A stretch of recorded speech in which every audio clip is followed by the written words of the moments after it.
Michael Penix has all the makings of a great quarterback.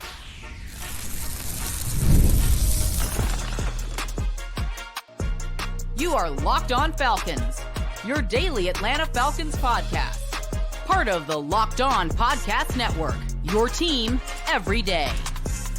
Welcome back, everyone, to another illustrious episode of the Locked On Falcons podcast, your daily Atlanta Falcons podcast, part of Locked On Sports Atlanta, your team every day. And today's episode is brought to you by FanDuel. Make every moment more. Right now, new customers get $150 in bonus bets with any winning $5 bet. That's $150 with any winning $5 bet. Visit FanDuel.com/locked on to get started. So, guys, if you don't know me, I'm your very humble host, Aaron Freeman, a.k.a. Mr. Drew, a.k.a. Sirius Black, a.k.a. the Jolly Green Giant, a.k.a. the Iron that sharpens the iron, a.k.a. Mr. a.k.a. And I've been covering the Falcons for too long, formerly at FalcFans.com, RIP.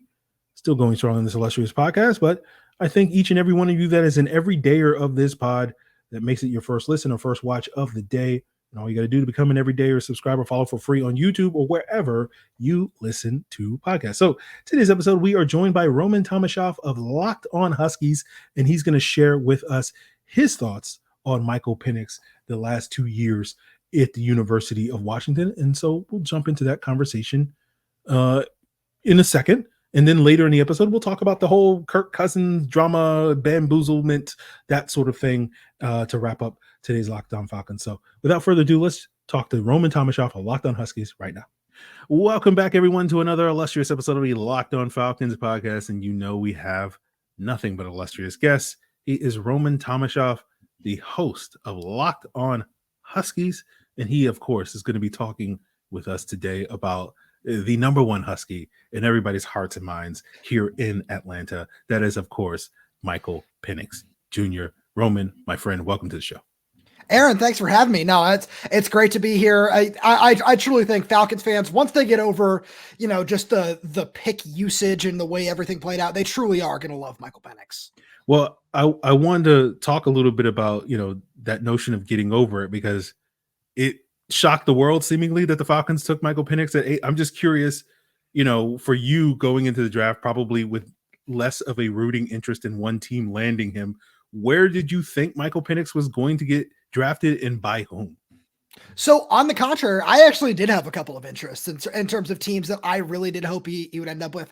And one of them was the Atlanta Falcons, where on Locked On Huskies a couple of months ago, I said, and this was before the Kirk Cousins signing, of course, but I just said, I'd really love to see him in Atlanta. There's a good offensive line. You got Drake London, Bijan Robinson, Kyle Pitts. There are a lot of fantastic options for him to work with.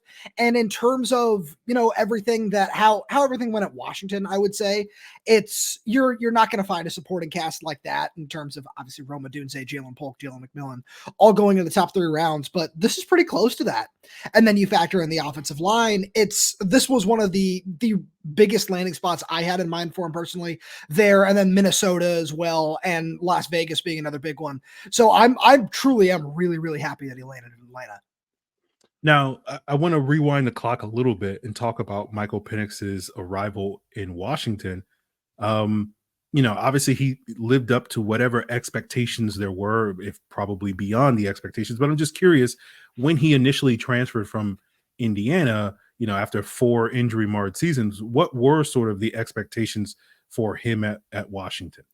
So there weren't any expectations. And that was one of the biggest things where when Mike came in, he was somebody who was recruited by Kalen DeBoer and Nick Sheridan and Ryan Grubb and everybody because they had a previous relationship with him. And when he came in, he was not guaranteed a starting job.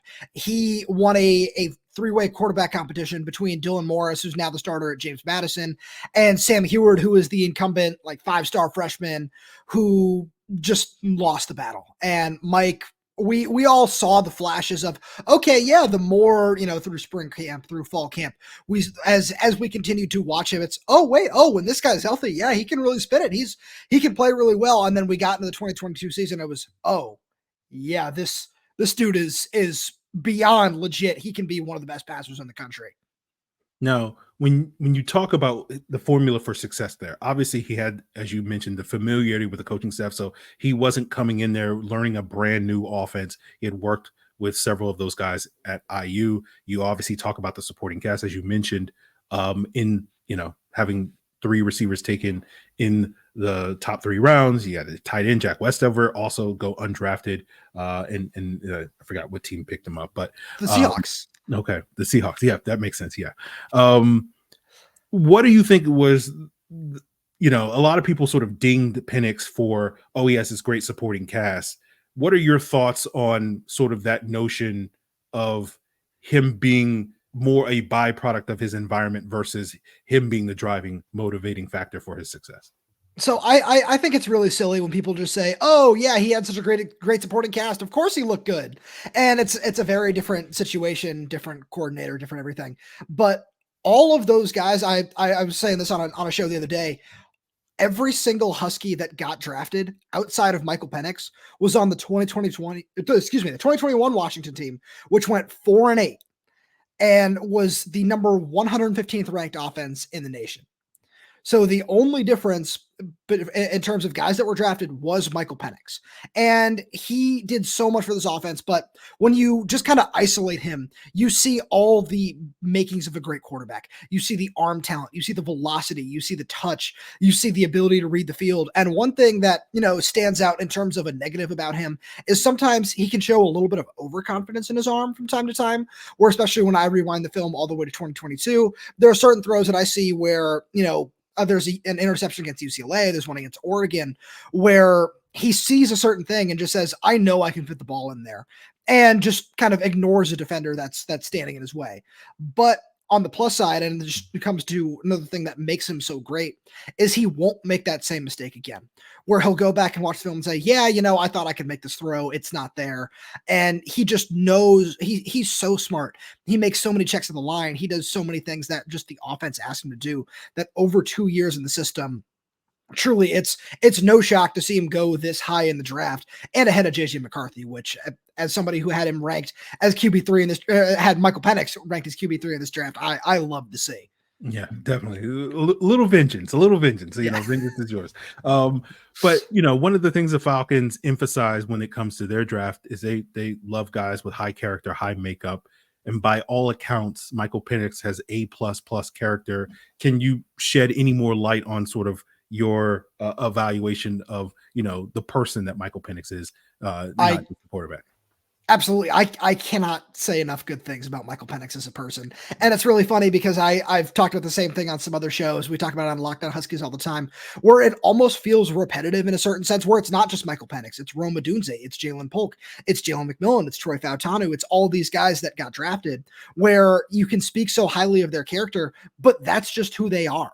This was just an amazing group of humans off the field as well. And Michael Penix is a prime example of that. He's somebody who has persevered through all these injuries and who's kept his head down and worked hard and never got swept up in all the success, and is somebody who is always focused on what's in front of him and is unflappable. But then, when you talk to him one-on-one, he couldn't be a nicer person. I ran into him a couple weeks ago and we caught up for a minute or two. And it's wonderful whenever you get a chance to talk to him, that he truly is just the same guy that you see in those interviews, a humble kid who's worked so hard, and you see everything it is that he's been through on the field, especially when you look back at his career at Indiana, which is, the only thing people want to bring up when they talk about him is that he's had all these injuries. But no, he's pushed on. He had 2 injury-free years at Washington and was just so good through both those years. And it never was too much for him. The moment was never too big for him. And I truly just cannot say enough good things about his character.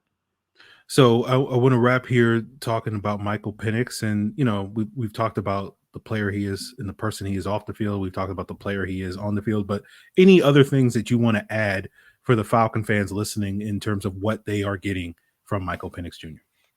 Yeah, absolutely. They're getting a competitor. They're getting one of those bring your lunch pail, everyday hard worker kind of guys that no matter what is always going to give you his best every single day, whether he's starting or whether he is the backup to Kirk Cousins, whether that's for a year, whether that's for 2 years. He's somebody that through this whole process is going to be just a constant. And then once you see him on the field, it's funny because I remember having this conversation with a couple of scouts at his pro day, where there were people that I know had him graded outside of the first round. And then, they came to the pro day, they watched him and they said, oh, this is different. Watching him throw in person is different. He's done a couple things with his mechanics that have changed up a few different things, but once you watch him spin it in person and you see the velocity, you see the touch, you see everything it is about his mechanics, like I said, that have changed a little bit, because that was one of the knocks on him, where he worked on that from the national championship through his pro day. And you're getting somebody who will take that constructive criticism to heart and will use it to just move forward every single day. And again, like I said a minute ago, I cannot say enough good things about him on and off the field. And I truly think that once he sees the field and once people, again, get over the value of what this pick is, that this is going to be a home run for Atlanta.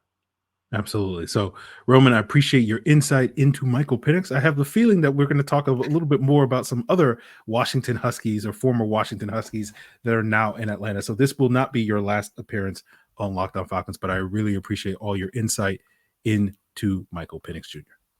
Aaron, more than happy to help. So, guys, there's still more to come on today's Locked On Falcons, including if the Falcons bamboozled Kirk Cousins when they drafted Michael Penix and, what's with all this drama. We'll get into that as we continue today's Locked On Falcons. Now, it is winner take all time in the NBA and NHL, and FanDuel is going to give you a shot to bring home a big win of your own. And right now, new customers get $150 in bonus bets with any winning $5 bet. That's $150 to bet on spreads and money lines, player props, and more. And not only can you bet on the NBA, NHL, Major League Baseball, but you can also bet on the upcoming NFL season, right? Get that bet in today on the over-under for how many Falcons wins are going to be had this year at 9.5, right? Before the schedule release. You can bet on Super Bowl odds. You can bet on Coach of the Year, Raheem Morris, second best odds there. Kirk Cousins MVP odds. And you can, of course, bet on player specials like how many yards is Kirk going to have? How many tutties is Kirk going to get? All you got to do is visit FanDuel.com/lockedon, and you can make every playoff shot count. FanDuel is America's #1 sportsbook. So once again, want to thank Roman Tomashoff of Locked On Huskies for joining us. We also talked about Braylon Trice and Jimmy Lake, as well a little bit about Caleb McGarry and Kevin King. But that will be in store for you at a future date, probably next week on the podcast. But before we get into today's topic, I do want to plug the Locked On Sports Today 24/7 streaming channel right here on YouTube. The first of its kind. And of course, you can also check it on the free Amazon Fire TV channels app. Of course, Locked On Sports Today is bringing you the can't miss analysis, opinions, and news on all the sports across all the leagues across the globe. And it, along with Locked On Sports Atlanta, is part of the Locked On Podcast Network, your team every day. So if you guys missed it on Monday, and Matt Waldman kind of touched upon this a little bit on our conversation yesterday with the whole, shut up and dribble conversation. But Albert Breer kind of shed a little bit more light on Kirk's side of things and why he chose Atlanta versus Minnesota, with the idea that Minnesota was a little bit more upfront and forthcoming with their future plans at the quarterback position. And of course, the Falcons didn't inform Kirk until they were on the clock that he may not be the future here in Atlanta. And what Albert Breer of Sports Illustrated wrote was, that the Vikings, we talked about this back in February on the pod, right? The Vikings were only going to guarantee 2024 and only partial guarantees in 2025. The Falcons, meanwhile, were going to guarantee both of those years. But the Vikings were very upfront saying that our plan is to take a quarterback high in this draft. And Kirk understood that with only maybe 1.5 years of guarantees, that it was very likely that the Vikings would do what pretty much every team in the last 20-ish years of football have done, which is if they're going to take a quarterback high, he's only going to sit 1 year, and then they're going to move on. The Falcons, of course, were like, no, we're going to give you 2 years plus, Kirk, not telling him that they were going to draft a quarterback high and actually sit that guy for 2 years, which, again, is unprecedented in the history of sports. But I think Kirk, he talked about this at his introductory press conference where he sort of had this expectation that he may finish his career here in Atlanta. They gave him a 4-year deal. Only 2 of those years were guaranteed.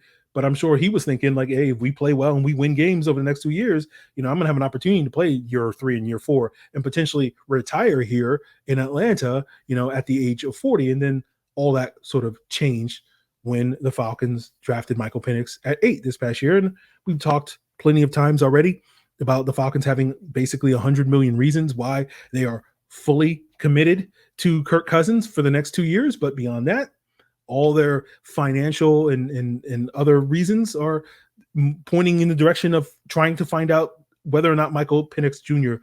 is their long-term answer at the quarterback position. So, if you're Kirk Cousins thinking, hey, we're going to go to my wife's hometown, Where my family hometown team, and we're going to spend 3 or 4 years here and potentially retire here, like that's probably out the window. And instead, 2 years from now, you may be packing your things and moving elsewhere. And, I can understand why Kirk, might feel some type of way about that, right? That he's been took, some might even say hoodwinked, bamboozled, led astray, run amok. I know Michael Penix is rolling in his grave saying, like, really, Aaron, you're going to quote me by talking about Kirk Cousins? And I'm like, yeah, I'm sorry, brother Malcolm. I didn't mean that. But, I know a lot of people are going to have the same attitude that Matt Waldman had on yesterday's pod, which is like, shut up and play, wipe all your tears, Kirk, with all the money we paid you. Like, you got plenty of tissues, right? If you have an issue, here's a tissue, and it's like $100 bills. And then I know there's going to be other people on the opposite end of the spectrum being like, oh my God, this is why the Falcons are this terribly run organization. They hoodwink Kirk and all this stuff, and this is why they're bad. And I think the majority of people will be somewhere in the middle, myself included, whereas it's like, I empathize with Kirk to a certain extent, but it is what it is, right? So this goes back to what you heard me talk about on that Sunday evening here on YouTube, that Monday morning elsewhere on the podcast, talking about opportunity costs and why it's important for the Falcons to win. This is the core issue, right? That, this is going to continue to be a topic of conversation. Much to the chagrin of people for the last 2 weeks, it's going to be a topic of conversation for the next 2 weeks, next 2 months, possibly next 2 or more years, right? Which gets back to the tremendous content that we're talking about here on the podcast. But there is going to be a quarterback controversy at some point here in Atlanta, right? The only way that is a non-story is if the Falcons win, right? If the story isn't, hey, did the Falcons do Kirk Cousins dirty, or did they bamboozle him or hoodwink him or whatever you want to call it, it only goes away if the Falcons are winning games and everybody's like, oh my God, look how great the Falcons look, and they're the hottest team in the NFC and all this stuff. And whether or not we're going to get there is the root of the dilemma and the skepticism and all that stuff with this Falcon, and especially now with the schedule coming out later this week, that's looming potentially. We'll sort of see, because how those first couple of games of the schedule goes are going to be really important, because if we get off to the sort of patented slow start for Kirk Cousins that he has historically had, this controversy is only going to get louder, and we'll break that down as we wrap up today's Locked On Falcons. So, guys, whether you view the future as, dark times or bright times ahead, you're going to need your friends more now than ever. And Monopoly Go is going to let you team up with your friends for time tournaments where you can work together to build up each other's boards. And the more you win together, the more awesome prizes you unlock, such as unique stickers that you can trade with your friends to complete albums for big prizes, cool new playing pieces, or, you can get those hilarious emojis for if you want to do your friends a little dirty. Like some people allege the Falcons did to Kirk Cousins, right? Smash their buildings, heist their vaults. You can get those hilarious emojis for that. With Monopoly Go, things are going to be feeling new and exciting every single day with the constantly changing tournaments and challenges. There's always something fun to discover in Monopoly Go. So get off the bench, join your friends, and go download it now for free on Google Play or the App Store. Game on. So let's talk a little bit about Kirk Cousins. First, I'll plug what we're planning on tomorrow. We'll be talking more about Michael Penix tomorrow with Connor Rogers of the NFL Stock Exchange, the other co-host alongside Trevor Sikkema of NFL Stock Exchange, also works for NBC Sports. And I mentioned this in the lead up to the draft, or post-draft, I guess. I think Connor, of the 20-ish draft boards I looked at, he had Michael Penix ranked the highest at 19. He had him as QB3. So we'll get into why Connor was, like Matt Waldman, such a big fan of Michael Penix potentially on tomorrow's episode. So now that's out of the way, let's talk a little bit about why I'm talking about a patented slow start for Kirk Cousins, because, again, I know some people dismiss QB wins. I often dismiss QB wins, but if you look at Kirk Cousins' career as a starter, he's known for getting off to slow starts. His teams typically don't start the season fast, right? 36% of his career starts in the month of September have been wins, right? And now that number does go up to 61% in October and 61% in November. So typically slow start, and then his teams typically hit their stride, and then things kind of peter off a little bit in December and January. But, with the likelihood that we're going to have probably 4 games played this September, right? It means that if a quote unquote typical Kirk Cousins shows up, like, the Falcons are more likely to start the season 1-3 than they are any other outcome, just because, 1-3 is a 36% win percentage is closer to 25%, which is 1-3, than it is to 50%, which would be 2-2 or better. So we'll see what happens. And, if that does happen, what are we going to be talking about come September? The Falcons are paying all this much money, all this guaranteed money to a guy that's 1-3 here when Desmond Ridder and Marcus Mariota both were 2-2 after their first 4 starts, right? If the Falcons are paying all this money, guaranteed money be damned, get Michael Penix back on the field, right? Now, if the Falcons start the season 3-1, we're not having those conversations. Instead, we're talking about, oh my God, Zach Robinson's offense is incredible. He's going to be the hottest coaching candidate in this next coaching cycle. Oh my God, they finally got usage out of Kyle Pitts. They got the best offensive line in football. Jimmy Lake is doing wonders with this defense. Again, we're going to have tremendous content here on the podcast either way. But, whether we're sitting here years, months, or whatever from now, we're going to be having 2 conversations about this Falcons regime right now. Terry Fontenot and Raheem Morris especially.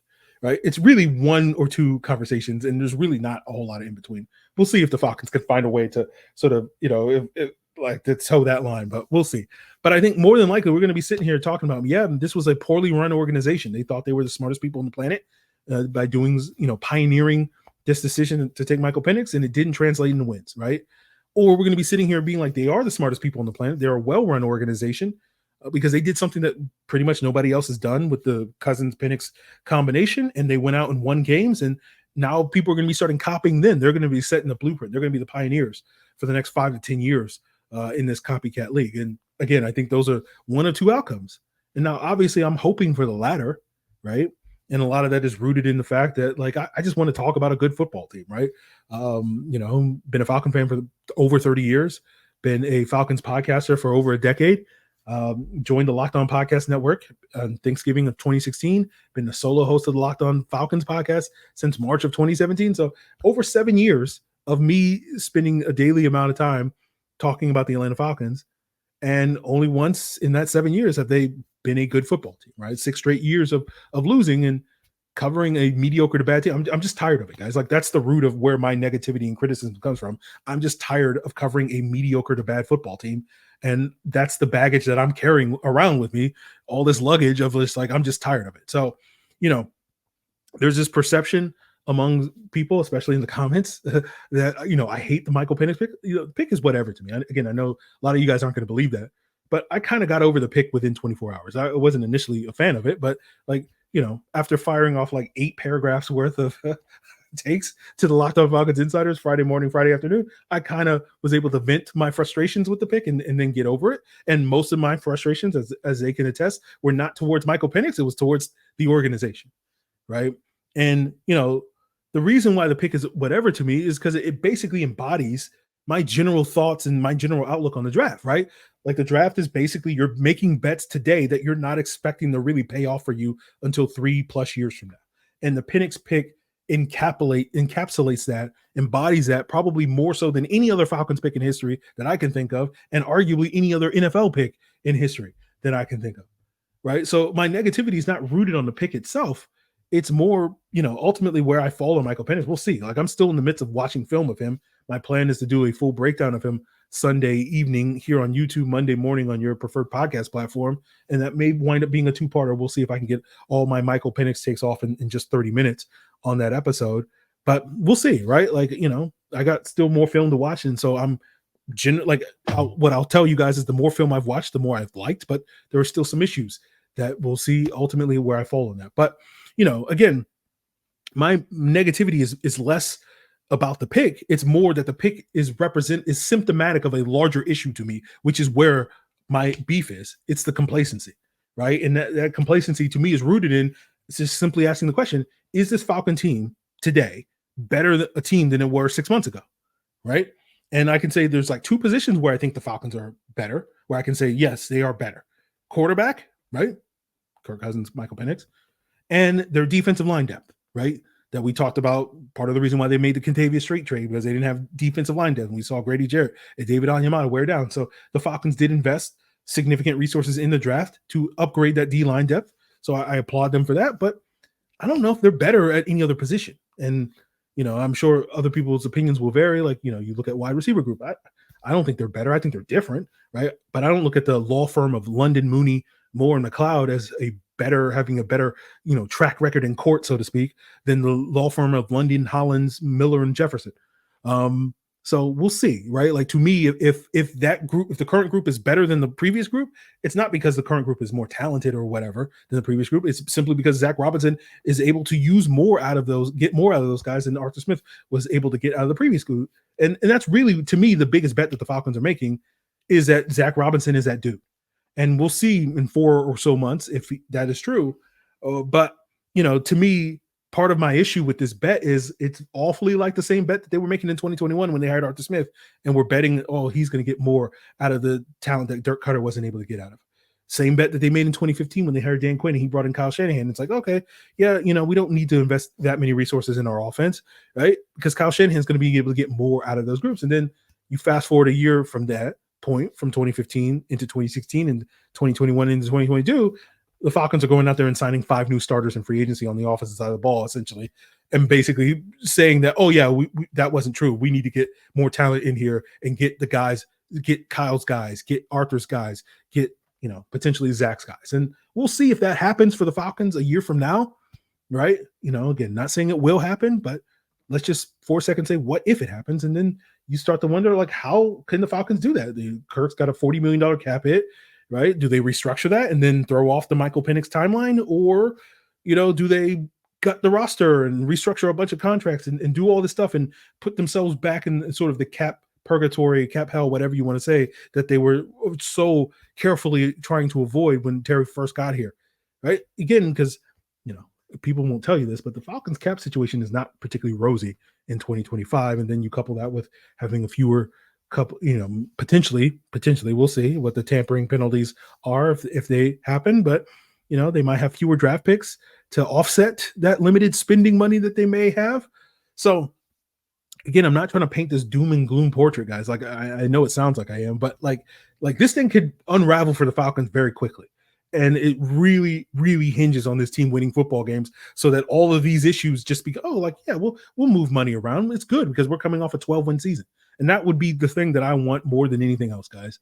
Nothing would please me more than to be sitting here 6 months from now, not talking about this cap situation and how do they budget and how do they work around, how do they upgrade this when they're going to be having to rely on 3rd-round picks and cheap free agents and all this stuff, versus let's just talk about this good 7-3 team or whatever that we have 6 months from now. Like, that's the thing that I want to be talking about.